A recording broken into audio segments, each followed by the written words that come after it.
Hi, and welcome to the very first episode of Unveiling Sickle Cell Beyond the Pain. This show has been a long-held dream of mine, and now, as I stand here before you, that dream is a reality. My motto, there is hope in every heartbeat. In many ways, Unveiling Sickle Cell Beyond the Pain is a first. It's the first time we had the opportunity to inform and educate the public about the challenges of living with sickle cell disease beyond the pain. It's the first time our sickle cell warriors have a place to talk candidly. And we'll have compelling, compassionate conversations with sickle cell warriors. So get comfortable and lean in as our very first episode of Unveiling Sickle Cell Beyond the Pain gets underway. I know the questions in your mind. Unveiling sickle cell beyond the pain. Now I believe that I can get through anything. Past the touch, now you can unveil sickle cell beyond the pain. I'd like you to help me welcome my guest to this very first episode of Unveiling Sickle Cell Beyond the Pain. Jackie George is a true original. We're celebrating her 46th year here at the Sickle Cell Foundation of Georgia. She is a director of advocacy and a certified hemoglobinopathy counselor. And Harold Dobbs is celebrating 51 years here as our outreach coordinator and our mobile health hub driver. He travels all around the state of Georgia with school systems throughout the state to implement education, testing, and counseling programs. We're thrilled to have them both with us today to share the wealth of knowledge and experience. Hey, Jackie. Hi, Hey, Tabitha. Harold. I am so thrilled that you guys are here. When I hear 51 years and 46 years in this community, in this space, you have to love our warriors and you have to love what you do. So tell me, what is sickle cell disease? Now tell me, what is it? Well, sickle cell disease is a hereditary disorder of the red blood cells. But what's more important is the most frequently occurring genetic disorder that there is. So you see it more than you see hemophilia. Mm-hmm. You see it more than you see cystic fibrosis. Mm-hmm. But unfortunately, we don't get the same amount of play and the same amount of money that they get. In the United States, and we've been hearing this figure for quite a few years, 100,000. No, it's more than 100,000 individuals in the United States with sickle cell disease. So Jackie, why do you feel that there's nowhere that we can actually go and find what the true number of individuals living with sickle cell disease is here in the state of Georgia? Why is that? Well, I'll say it may be true in Georgia, but it's also true in the United States. Okay. We do work with Georgia Public Health Policy. I think that's the correct name for them. And they work and they do stats. They're doing surveillance and all. So their numbers are pretty good for what we have. But it's this is my personal opinion. They call sickle cell a orphan disease. Okay. So when they say an orphan disease, it's like it's not that many, but we know it's more than that. And they also say, well, Jackie, when it's an orphan disease, you get more money. Okay, well, if you're telling me that, why the cystic fibrosis, which is less than $100,000, and why is hemophilia, which is less than $100,000, why they get more money than we do? So something is not right. So those numbers are not adding up for me. We're gonna come back to you because you keep talking about that money. We're gonna come back to that. Yes, ma'am. But let me just ask Harold this. Harold, you have been here for 51 years, brother. Yes. That is a statement. Thank you for your service to this community. But why have you been here for 51 years? In actuality, when I asked for this job through Dr. Nelson McGee Jr., first out I prayed about it. Mm-hmm. And I asked the Lord that I want to work for my people. And every time I thought, I said, I'm just talking. But when I was interviewed by Dr. Nelson McGee Jr., who was the founder, I guess I convinced him. Wow. And once I was convinced that he was convinced, I ended up working here. And I thought maybe one day I could possibly move up and probably just leave the foundation also, because it was just the one job. Right. But here, when I started going out to meet people that had sickle cell and knocking on doors, trying to let people know about Sickle Cell Foundation and sickle cell anemia, it got into me. And once something is planted and it's been watered, it grows. Hard to leave. Over my years, I've been in, we have 159 counties. I've been in 85 counties. Wow. That's remarkable. And multiply those school systems. It's usually 2 school systems in one county. Fulton County. We have Fulton County, City of Atlanta. That's 2. DeKalb County, Decatur City Schools. You name them. So if you multiply that 85 times 2, you get quite a few. You get quite a few. And over the years, you think about how many people we've screened and reached out and to let them know through health fairs and community affairs. We've been doing sickle cell for a long time, and that's why we get the glory that the Lord allows us to have. So, Amen. Yeah. So Jackie, what are some of the symptoms of sickle cell disease? Well, it varies with each individual. Okay. Because, and that's what's such a big question about sickle cell disease. No 2 people are alike. You can say that a person with sickle cell disease, they're going to have pain. A person with sickle cell disease may experience acute chest syndrome. They may have a stroke, but everybody's not going to have that. Some people with sickle cell disease are on chronic blood transfusion, which means to prevent a stroke, they have to have a blood transfusion every month. By doing that, it can lead to damage to their organs, to their liver, to their heart. So they have to be monitored. But the thing about sickle cell is that no 2 people are alike. So earlier I had asked you, what is sickle cell disease? And you said it's inherited. But what goes on in the body with sickle cell? Okay, let's just look at it. I brought my little props, you all. This is what a normal red blood cell will look like. Okay. They're nice and round. They're very, very soft in texture. And what gives them their color is something that's called hemoglobin. Okay. Hemoglobin gives the red blood cell their color, carry oxygen throughout the body. Let me feel that. Sure. Oh, okay. So mine is like this. They're Yeah, round very and soft. Okay. Yes. And they will flow through the blood vessel. If I could show the end of this table, but they will flow through the blood vessels with no problem. Okay. I usually use as an example, if you got a water hose at home and you turn that water on, and that water will flow through with no problem. Okay. When you have sickle cell disease, their red blood cells can look like this. Now, in the difference, see how hard they are? Oh, that is hard. They're very hard, and it's problem for them going through the red blood cell. So if you take that same water hose and you know how you clamp it like that, then the water just It seeps through. So that's those red blood cells. So now the body's not getting enough Enough oxygen. It's not getting enough iron and all of those things. So that's one of the big problems with sickle cell disease. But as I said, no 2 people are alike. They may have some of the same problems. So that's a big problem. Well, Jackie, we're going to pick up on that when we get back from break. Okay. Don't you go anywhere. We'll be right back to discuss Unveiling Sickle Cell Beyond the Pain.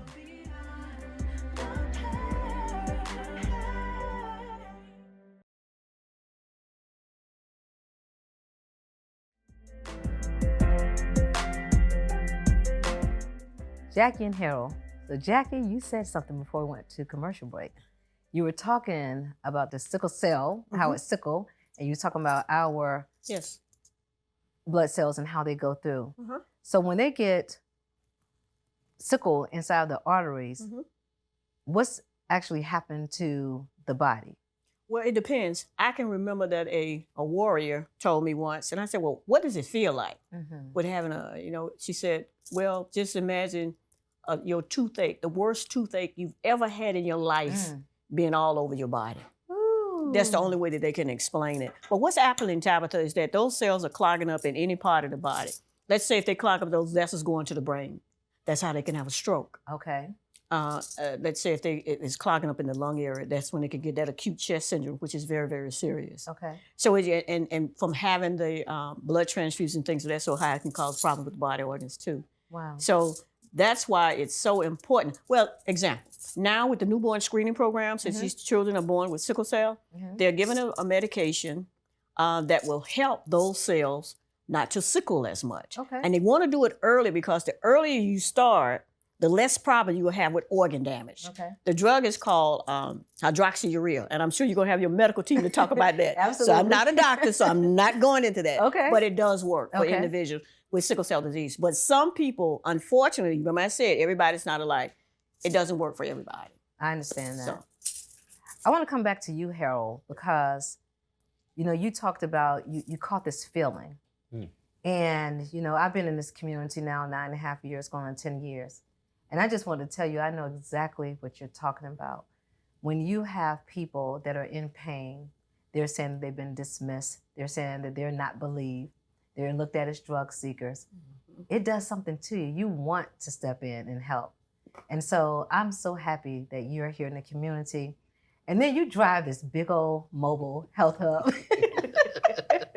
all over the state of Georgia. So tell us about that. Tell us about that mobile health hub. Well, I'm glad you asked. That health hub really have, to me, put the Sickle Cell Foundation of Georgia on the map.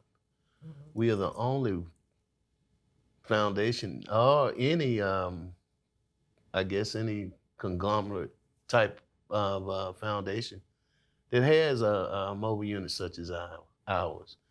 We actually would screen something like 1,200 people per month, and sometimes up to maybe about 12,000 a year. Wow. And you got to think about from 1973 all the way up to probably 2012, we had it like that. And the reason why we don't do a lot, we haven't reached those 12,000, 10,000 a year numbers is because monies.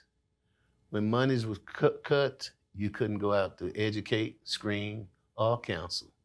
So now that we see that we are back on the road again, believe me, Atlanta, DeKalb County, we have quite a few health fairs here. So the word gets back out that the Sickle Cell Foundation has always been open. We just didn't give them a call. And now that they can give us a call and we can get back out on the road, it expands the information that we have. We're not just Sickle Cell Foundation of Georgia. We're trying to expand it for all health organizations. Give us a holler. Let us know what you're doing. We want to help everybody, not just Sickle Cell Foundation, sickle cell patients or sickle cell people who have just only sickle cell. At least let them know what's going on. If the foundation can't help you, we know someone that can. Absolutely, Harold. So you got to think like that. Absolutely. We got to move forward with everybody, include everyone that we can. Absolutely. Yeah. I know that I'm going to have to talk to you guys again. You have to come back because there's so much that we can learn because a combined number of years, almost 100 years of this experience, this knowledge. And you guys know so much. And I can't wait to delve deeper into all that you know because this platform is going to be so critical, so important for individuals living with sickle cell and then the people that don't even know about sickle cell, right? Absolutely. Jackie, I do want to ask you as we're getting ready to close out, how many different types of sickle cell disease is? Because I keep hearing about all these different types of sickle cell disease. So how many different types? Well, let's start at the beginning. Let's look at how many different types of trait. And Not traits. Well, I'm gonna put them together for it. Oh, you can put them together. Yes. You hear me talking and getting on the staff about saying the trait. Yes. Okay. When we're born, and you're given this test, it's to see out of 1,250 possibilities what your results are. Wow. Now, it falls under 3 categories. You're either normal, or you have some type of trait. Now we can say the word trait, or you have some type of disease. Okay. I'm gonna give you 3 examples, and just kind of picture this in your mind, and just think about playing tic-tac-toe. Okay. So we're gonna have one person that's normal. One parent is normal, and one parent has sickle cell trait. So that normal person is gonna have an A and an A, and the person with the sickle cell trait is gonna have an A and an S. So one parent passed the A, the other parent passed the A, normal baby. A and an S, a person with sickle cell trait. A and an A, normal baby. A and an S, sickle cell trait. So with that example, the only thing that the person can have or the baby can have is normal or sickle cell trait. Moving fast, and let me go a little faster. So both parents got sickle cell trait.